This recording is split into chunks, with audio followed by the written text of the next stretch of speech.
Okay, hi again. Welcome to part 4 of CCNA IP addressing.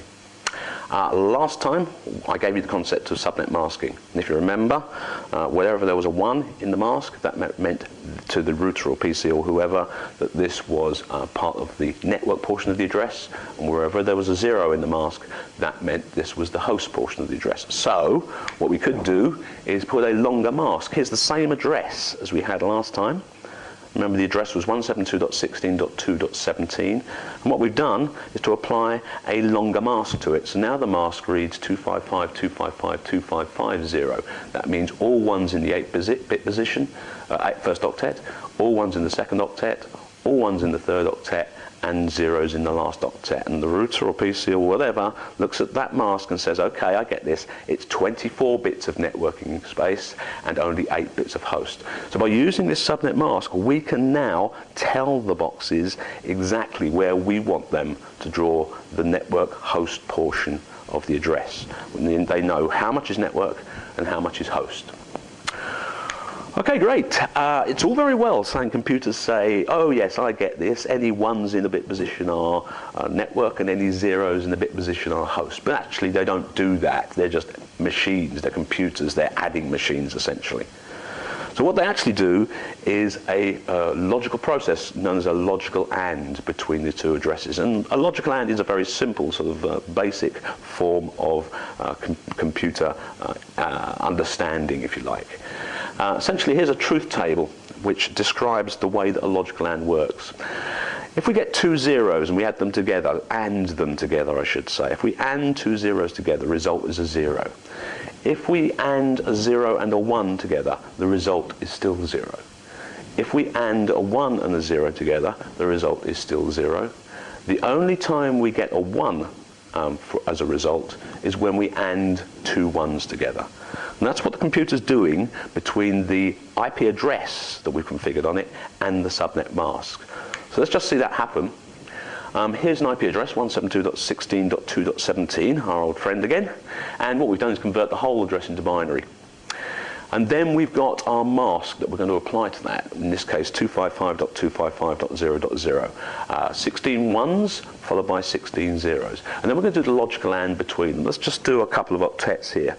So first octet, 1 and 1 is 1, 0 and 1 is 0, 1 and 0, sorry, 1 and 1 is 1, 0 and 1 is 0, 1 and 1 is 1, 1 and 1 is 1, 0 and 1 is 0, 0 and 1 is 0, 0 and 1 is 0, 0 and 1 is 0, 0 and 1 is 0, 1 and 1 is 1, 0 and 1 is 0, 0 and 1 is 0, 0 and 1 is 0, 0 and 1 is 0. So that's all the router is doing. It's taking the address and it's doing a logical AND between the address and the mask, and whatever the result is the network portion of the address, which we're now going to call the subnet.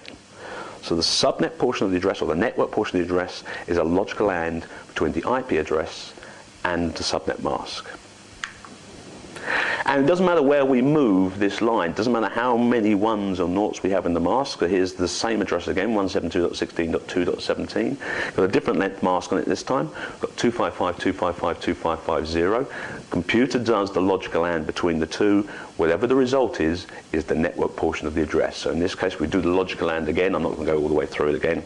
But if we go through it again, you find the subnet drops out when we convert it back into decimal as 172.16.2.0.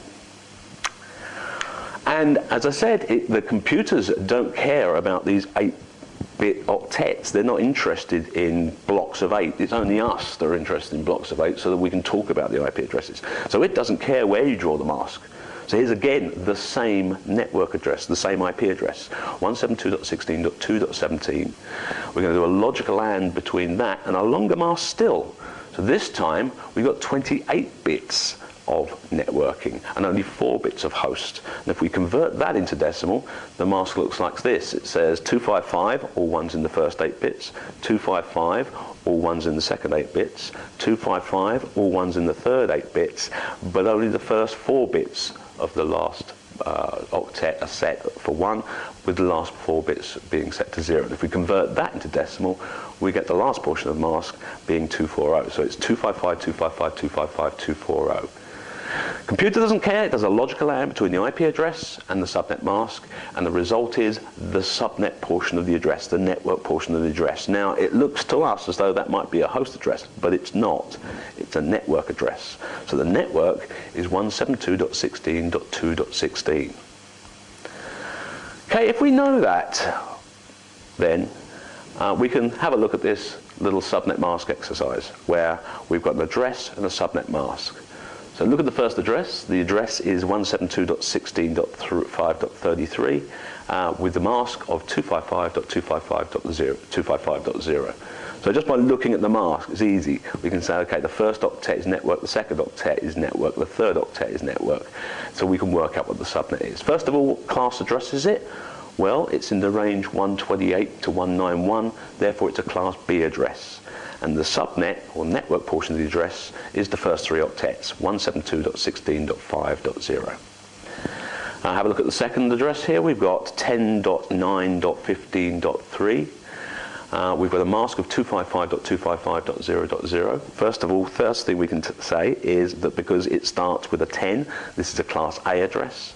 And the subnet portion of the address, or the network portion of the address as far as the root is concerned, is 10.9, the first two octets, .0.0. Remember, you always have to talk about the entire address, even if you haven't got the host portion set.